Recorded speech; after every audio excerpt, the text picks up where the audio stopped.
For the last 3 years, we've all been told the same thing. AI is going to change your business.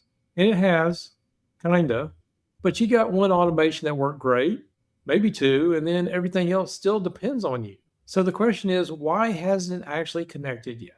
Today, we are going to talk about ways AI can finally start really moving your business forward.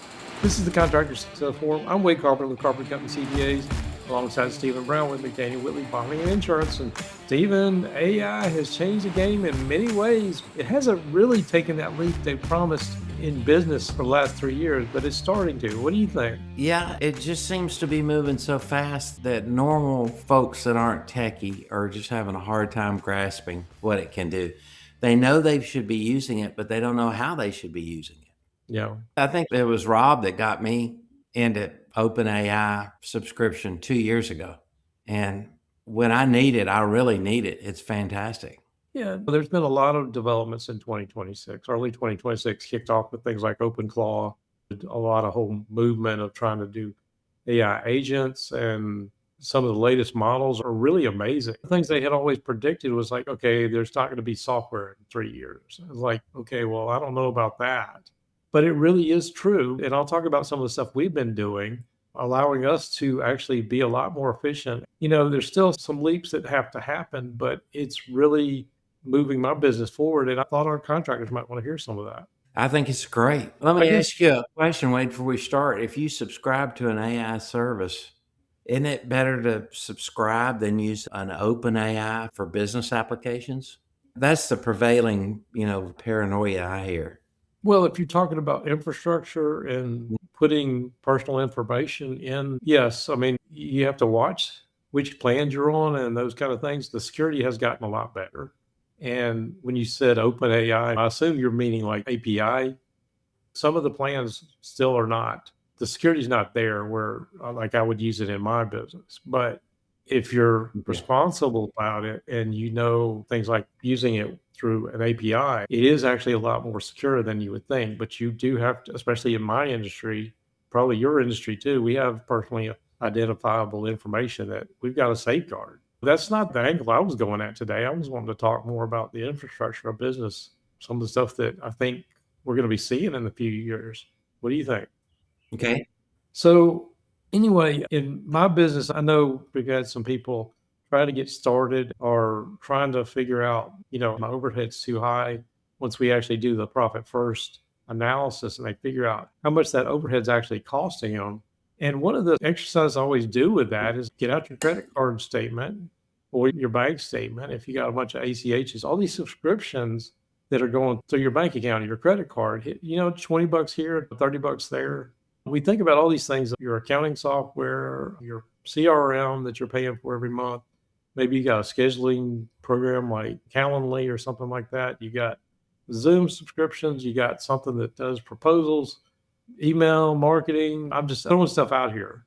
The thing is, we spend a ton of money on the software, and if it makes us more productive, that's great. But where I'm going with this is when we can put all these things together, and I'm going to get there, but you don't realize how much money we're actually spending on this infrastructure, number one. But number two, will we actually get to the point where we don't need some of this stuff because we can, I guess the AI is promoting like, okay, this is going to do everything for you, but it's still cobbling together your own skills and those kind of things through Claude. So I want to do a reality check on some of this stuff and just maybe make our listeners think about what's possible. Any thoughts on that? Yeah. No, it's so true. This stuff just creeps up on you. You find something exciting, someone tells you this really changed my life. This is fantastic. You need to do this. Not to mention all the operating software that you have for your computers and for your phone.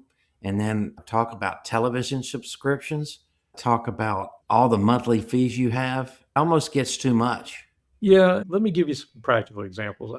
I call it like Frankenstein Stack. Well, I can probably use a very recent contractor example, but they have a CRM program that doesn't talk to the accounting software, that doesn't talk to their bidding software, that CRM program, explain that. well, customer relationship management. One of them is Okay. dealing with the customers, and maybe they got Builder Trend or Procore and QuickBooks, And, they've got three of these tools together and they're doing all these other things in Excel. They've got other disjointed programs like Smartsheet and some of those things. And they're not talking to each other. Their bidding is this massive Excel spreadsheet, and then it never gets into the system. There's so many things that are disjointed. That's what I call the Frankenstein stack problem. We got all these different tools that never talk to each other. That's been the promise all these years. We want everything to do this, and we want automations to do it for us, right? We have the Zapier thing and then came along Make and 8N and those kind of things. That's where I see a lot of this stuff is sort of like, okay, linear. And yes, to be sure, I've done the same thing. There are automations that save me a ton of time, but they don't all talk to each other. Some of the things we've been doing, I think, is the future of, okay, can we build our own tools that can all work even better together? So first, I really wanted to talk about this subscription creep. It seems like we have all these different tools like Loom for recording short videos for my team, and then DocuSign, and then Zoom. There probably does need to be some kind of infrastructure applications, but a lot of these infrastructure applications we can actually reproduce now with AI. I was showing some people some of the stuff we had built, and they're like, okay, I haven't figured any of this stuff out with AI. I'm still struggling with ChatGPT. And believe it or not, AI has gotten to the point where they can walk you through how to fix this stuff. This is what I want to do. And we don't necessarily need all this back end infrastructure. And the average person is not going to jump straight into this, but it really is gotten to the point in 2026 where a lot of this stuff can be, you just tell it what you want to do and it'll figure out how to do it. Things like Claude and OpenAI's Codex. I mean, these have really moved the ball forward lately. But this subscription creep, again, I'm trying to sort of ease into this, but I've heard this from different contractors and business owners. Same thing with me and you. It's like, we've got this frustration with AI, or we can rewrite our emails or something like that. But it's really a frustration like, okay, it works, but it's like one step at a time. They had those custom GPTs. And I'm just thinking through all the last 3 years or so of the development of AI. It's just one step in the process. But then we have to go to this one program and pay for another program. And then we take that and plug it into other things. Yes, it's productivity gains, but I would say the productivity is really inconsistent. Basically, you still need a human to glue it all together. Does that make sense? Yeah, it does. I understand about the subscriptions. I understand about all the software that you have to communicate, to operate, and also how to communicate with your clients the most effective way. And what software is that? And then how do you get all the software to talk to each other, especially accounting and estimating software? It seems to me like absolutely the most frustrating thing my customers have is trying to integrate the accounting and estimating software part of things. But you've had these dashboard tools that you've created, and that has to draw information from different parts of a company's information base in order to give you what you want to know, help you make decisions. I don't know how you keep up with all that. To me, it just seems easier to let AI tell you everything because you can ask it everything. And if it answers a question in a way you don't understand, then you can ask it to be more specific. You can ask it to clarify. You can ask it to give you one thing to get started that would help you move in the right direction. And then when that becomes difficult or you're struggling with how to do it, you can say, I'm struggling. Any practical suggestions? It's just absolutely amazing to me. I just have a hard time keeping up with all the AI providers, Wade. There's OpenAI, there's Grok, there's the AI that's now with your Google search engines and your Microsoft search engines. When you ask a question, it's AI answering that. So you're able to search and ask questions a lot faster and get answers a lot faster. Yeah. And I guess to push back on that, yes, it definitely makes you a lot more productive. But the fact that you got a chat GPT or a Claude or whatever that's sitting over here in your browser on your desktop, but then you got this other system, and then we got data from QuickBooks, and then here's our Excel spreadsheet that we created, and here's our payroll software that isn't job costed. Those kind of things, getting them to not only talk to each other, and I'm going to give some practical examples. There's going to be a second part of this episode because I think there's too much to kick around in this one. The thought behind this one is being able to control the workflow and data, because AI agents, that's what they've been promising. And yes, they can do tasks. OpenClaw and those kind of things can do these things. And then Claude is building these skills, but chaining them all together has been the problem. So what I want to talk about in the next episode is more like, can we control the workflow if we have the data in one place, and then really work on putting all these automations together so that it's not so much. Right now, we're not to the point where humans can completely step out of it, and I don't think you want them to. The point of this episode, we're spending a lot of money on software. A lot of times we don't even realize that. If it makes us more productive, it's probably worth it. This is a sore spot for one of my contractors because their vendor was actually going away, and had another one where their software crashed, and they've been using the same software for 20 years, and they couldn't recover the data, and they were lost.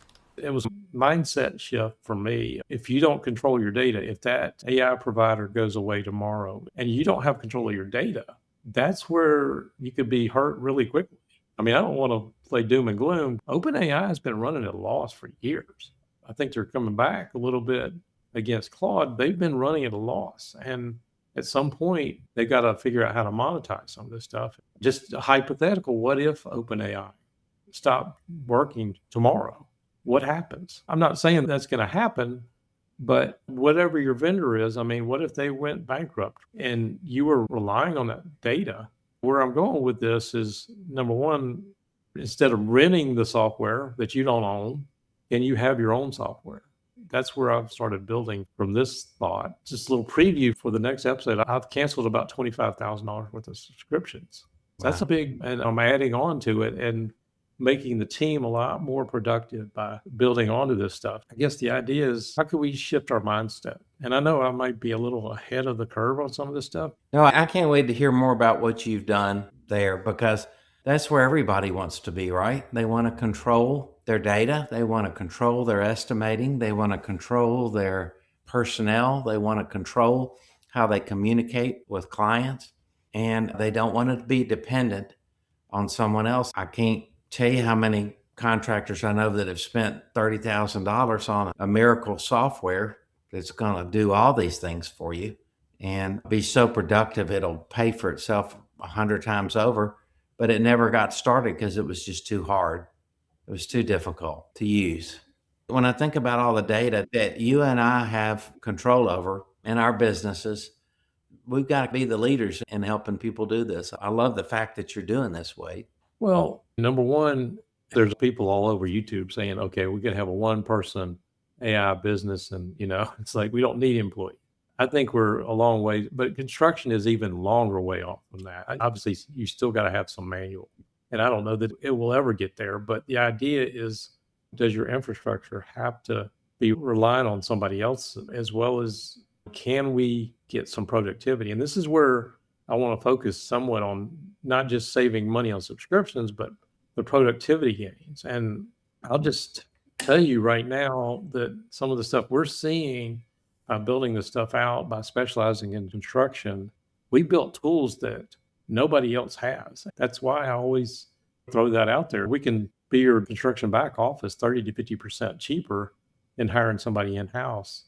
That doesn't happen with any little bookkeeper that does construction, but they also do retail shops and restaurants and those kind of things. So I do think it really provides a strategic advantage if you can, number one, control your data. Things like all these CRM softwares, the customer relationship management software, you want it to do something that isn't baked in. The sore spot with that one particular contractor is it was supposed to do all this stuff, but the technology is so closed. Believe it or not, it was a major software that's running on a database that was spun up in 1985, which is not so bad, but the fact is it's closed in and nobody can get to the data. And if they ever left, they're screwed.